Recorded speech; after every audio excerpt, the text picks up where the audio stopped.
Hello students. So our today's topic is polynomials. Polynomials start करने से पहले मैं आप लोगों को इसके बारे में कुछ थोड़ा सा डिस्कशन कर लूँ। पॉलिनोमियल्स एक बहुत ही सिंपल और एक सिस्टमैटिक टॉपिक है जो कि आप ऑलरेडी 9th क्लास में पढ़कर आ चुके हैं। तो इसको स्टार्ट करने से पहले मैं एक थोड़ा सा इसका ओवरव्यू लेकर उन पॉइंट्स की तरफ आगे बढ़ता हूँ जो हमारे 10th क्लास के पॉइंट ऑफ व्यू से इम्पॉर्टेंट है। तो सबसे पहले पॉलिनोमियल्स स्टार्ट करने से पहले हम इतना जान लें कि इस टर्मिनोलॉजी का मतलब क्या होता है। पॉलिनोमियल्स जो है हमारे पास दो टर्म से मिलकर बना। पॉली मीन्स मैनी, और जो दूसरा टर्मिनोलॉजी यहाँ पर यूज की जाती है वो है हमारे पास नॉमिनल्स। इसका मतलब होता है हमारे पास terms. That means combined meaning many terms, है ना। अब इन टर्म्स ऑफ डेफिनेशन के बारे में यदि अगर हम बात कर लें तो डेफिनेशन क्या होती है पॉलिनोमियल की, बहुत ध्यान से समझिएगा इसे। It is the combination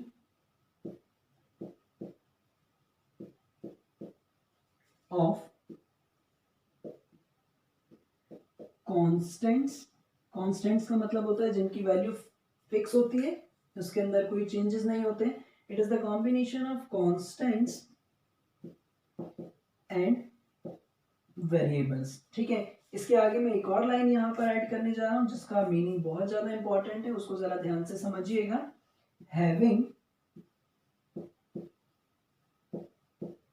non negative simple natural number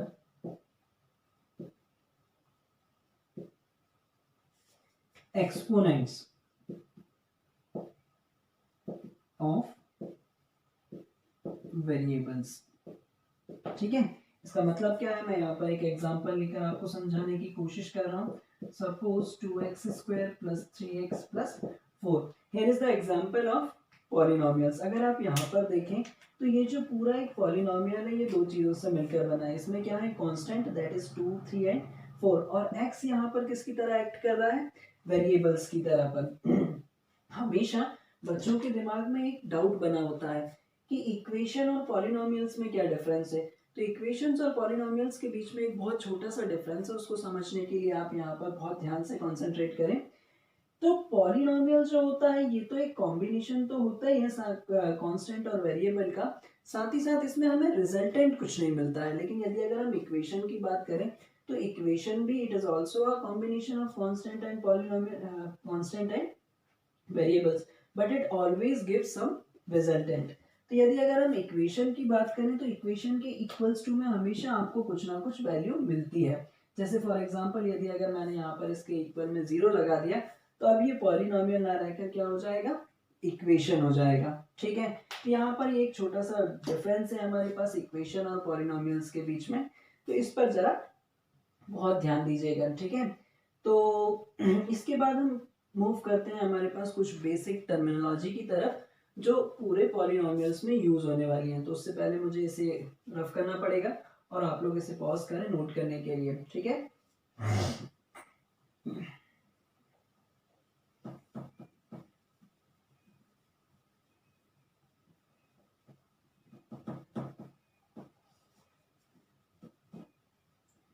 तो नेक्स्ट कॉन्सेप्ट जो हमारे पास यहाँ पर यूज होने वाला है that is degree of polynomial.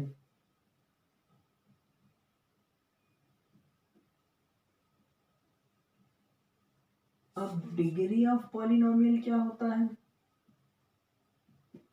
इस पर भी जरा फोकस करेंगे आप लोग। ठीक है, डिग्री ऑफ पॉलिनोमियल कुछ अलग नहीं होता है, it is the highest exponent of the variable. अगर हम किसी भी पॉलिनोमियल की बात कर लें, फॉर एग्जांपल जैसे मैंने यहाँ पर ले लिया x प्लस 7, यहाँ पर इस पॉलिनोमियल में वेरिएबल की जो हाईएस्ट डिग्री है वो क्या है, 1। तो इस कंडीशन में हमारे पास इस पॉलिनोमियल की डिग्री कितनी हो जाएगी, 1। यहाँ पर यदि अगर मैं बात कर लूँ suppose x square plus 2x plus 5, तो इस पॉलिनोमियल की डिग्री कितनी हो जाएगी हमारे पास, 2। यदि अगर मैं यहाँ पर बात कर लूँ सिर्फ मैंने 6 लिख लिया तो ये कहलाता है हमारे पास कांस्टेंट पॉलिनोमियल। इसकी डिग्री जो होगी वो क्या हो जाएगी हमारे पास 0। तो आई होप उम्मीद करता हूँ कि डिग्री ऑफ पॉलिनोमियल्स आप लोगों को समझ में आया होगा। जो नेक्स्ट टर्मिनोलॉजी यहाँ पर यूज की जाती है वो बहुत इंपॉर्टेंट है, उस पर ज्यादा फोकस कीजिएगा। Factors and zeros of polynomials. ठीक है, अब फैक्टर्स और जीरोस क्या होते हैं, ये ठीक उसी तरीके से होते हैं जैसे हम हमारी आम भाषा में मैथ्स में यूज करते हैं, उसी तरीके से पॉलिनोमियल्स में भी फैक्टर्स होते हैं। कैसे, जरा यहाँ पर ध्यान से समझिएगा। अगर मैंने यहाँ पर कोई दो नंबर्स ले लिए 25 एंड 5, तो मुझे ये मालूम है कि 25 is completely divisible by 5, that means 5 is the factor of 25। यदि अगर 5 25 को पूरी तरीके से डिवाइड करता है तो 5 जो है वो फैक्टर है किसका, 25 का। तो इसी तरीके से यदि अगर हम पॉलिनोमियल्स के केस में भी अगर हम बात करें, तो यदि अगर कोई एक पॉलिनोमियल दूसरे पॉलिनोमियल्स को कंप्लीटली डिवाइड कर देता है और रिमाइंडर 0 देता है तो वो क्या कहलाता है, उसका फैक्टर कहलाता है। कैसे, हम यहाँ पर एक प्रैक्टिकल एग्जांपल लेकर देख लेते हैं। सपोज मैंने एग्जांपल लिया x² plus 12x, sorry x² plus 7x plus 12। यदि अगर मैं इसको सॉल्व करूं तो मुझे क्या मिलने वाला है, x² plus 3x plus 4x plus 12। ये एक क्वाड्रेटिक पॉलिनोमियल और इसको हम स्प्लिट करके मिडिल टर्म को सॉल्व कर रहे हैं। तो यहाँ से मुझे क्या मिलेगा, x प्लस 3 और यहाँ पर क्या मिलने वाला है मुझे, x plus 4। So here is the factors of the polynomial x² plus 7x plus 12। यदि अगर मैं इन फैक्टर्स की बात करूं आपसे, तो यहाँ पर ये जो x प्लस 3 है ये भी इसका फैक्टर है और x प्लस 4 है ये भी इसका फैक्टर है। इसका क्या मतलब है कि जब कभी भी अगर मैं इस पॉलिनोमियल को x प्लस 3 से डिवाइड करूं तब भी ये कम्प्लीटली डिविजिबल होगा, और यदि अगर मैं x प्लस 4 से इसको डिवाइड करूं तब भी ये कम्प्लीटली डिविजिबल होगा। ठीक है, तो यहाँ से एक चीज और बिल्कुल की पॉइंट जो पूरे आपकी यूनिट में यूज होने वाला है उसको बहुत ध्यान से अपने दिमाग में रखिएगा। ठीक है, तो मेरा कहने का मतलब ये था कि यदि अगर हम जिस भी डिग्री के पॉलिनोमियल की बात कर रहे हैं, चाहे फिर वो हमारे पास लीनियर पॉलिनोमियल हो या क्वाड्रेटिक पॉलिनोमियल है या जितनी भी डिग्री का पॉलिनोमियल हो, उसके उतने ही जीरोस होते हैं। ठीक है, जैसे अगर हम बात करें लीनियर पॉलिनोमियल, उसकी डिग्री क्या होती है 1, तो 1 डिग्री वाले पॉलिनोमियल का एक जीरो होगा, यानी एक फैक्टर होगा। अभी जीरोस की तो मैंने बात की ही नहीं है आप लोगों से, तो उसके कितने फैक्टर्स होंगे, एक फैक्टर्स होंगे। अब हम बात कर लें कि जीरोस ऑफ पॉलिनोमियल क्या होते हैं, तो जीरोस ऑफ पॉलिनोमियल ऐसे वैल्यूज होते हैं जो पॉलिनोमियल के में पुट करने पर वेरिएबल की प्लेस पर पूरा पॉलिनोमियल हमें क्या देने लगता है, 0। फॉर एग्जांपल, जैसे अगर हम इसी को ले लें, यहाँ पर हमें जो फैक्टर्स मिले थे x प्लस 3 और x plus 4, when this factors equivalent to 0, जैसे अगर मैं x प्लस 3 के इक्वल में 0 रखूं तो मुझे x की वैल्यू क्या मिलने लगेगी, -3। ठीक है, और एक बार अगर मैं x प्लस 4 को इक्विवेलेंट करूं किसके, 0 के, तो x की वैल्यू मुझे क्या मिलने लगेगी, -4। अब ये कहलाते हैं हमारे पास जीरोस ऑफ पॉलिनोमियल। अब ये जो वैल्यूज है मैं इस पूरे पॉलिनोमियल में रखूं तो पूरा पॉलिनोमियल मुझे क्या देने लगेगा, 0। ठीक है, कैसे, हम यहाँ पर एक बार प्रैक्टिकली चेक कर लेते हैं। पॉलिनोमियल क्या था हमारे पास, px बराबर x² प्लस 7x प्लस 12। यदि अगर मैं एक बार इसकी जगह पर क्या रख लूं, -3, तो मुझे क्या मिलेगा, -3 का स्क्वायर, 7 इंटू -3 प्लस 12। -3 का स्क्वायर करने पर क्या मिलने वाला है मुझे, 9, और 7 इंटू -3 ये कितना हो जाएगा, -21 प्लस 12।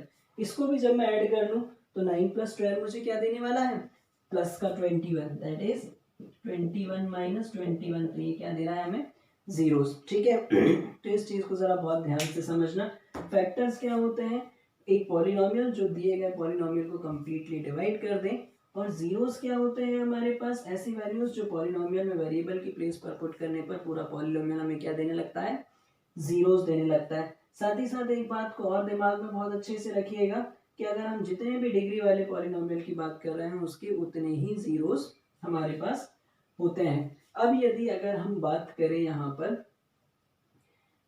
एक और इम्पोर्टेंट टॉपिक के बारे में, that is classification of polynomials. ठीक है, तो उससे पहले मुझे ये सब रफ करना पड़ेगा और आपको पॉज करना पड़ेगा वीडियो। ठीक है,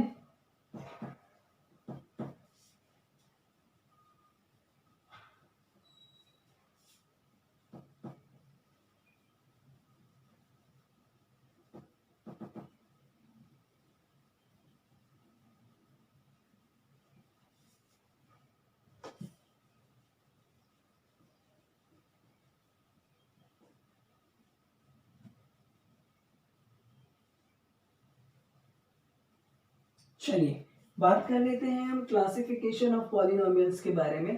तो पॉलिनोमियल्स का क्लासिफिकेशन कैसे होगा? ठीक है, पॉलिनोमियल्स का क्लासिफिकेशन हमारे पास दो बेसिस पर किया गया। अब वो दो बेसिस क्या क्या थे? ठीक है, पहला बेसिस उन्होंने माना on the basis of their degree. किसके बेसिस पर क्लासिफाई किया गया उसे? On the basis of their degree. और दूसरा बेस उन्होंने माना on the basis of their terms. ठीक है, दो बेसिस पर पॉलिनोमियल्स को क्लासिफाई किया गया। पहला बेसिस माना गया on the basis of their degree और दूसरा बेस माना गया टर्म्स। तो अब देखते हैं इसके अंडर पॉलिनोमियल्स को कैसे क्लासिफाई किया गया। तो पहला टर्म था यहाँ पर हमारे पास कांस्टेंट पॉलिनोमियल्स। अब कांस्टेंट पॉलिनोमियल्स के अंदर क्या होता है? कांस्टेंट पॉलिनोमियल के अंदर डिग्री कितनी होती है हमारे पास? 0। फॉर एग्जाम्पल मैंने क्या ले लिया? 6। ऐसे पॉलिनोमियल जिनके पास कोई वेरिएबल नहीं है, और जब वेरिएबल नहीं है तो उसकी डिग्री क्या होगी? 0। फिर उसके बाद आता है हमारे पास लीनियर पॉलिनोमियल।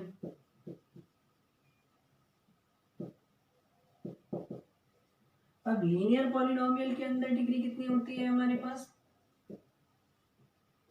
इसकी डिग्री होती है 1। एग्जाम्पल मैंने ले लिया 2x + 3।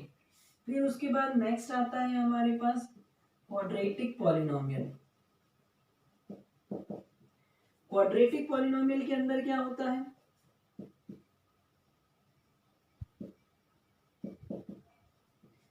इसकी डिग्री होती है हमारे पास